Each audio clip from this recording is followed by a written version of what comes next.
السلام عليك يا أبا عبد الله.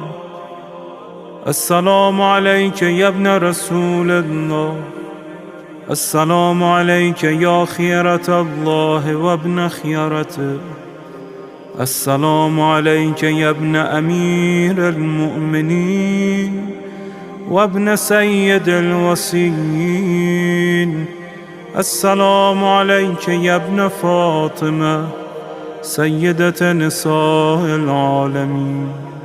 السلام عليك يا ثار الله وابن ثاره والوتر الموتور.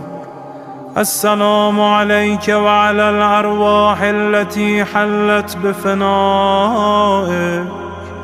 عليكم مني جميعا سلام الله أبدا ما بقيت وبقي الليل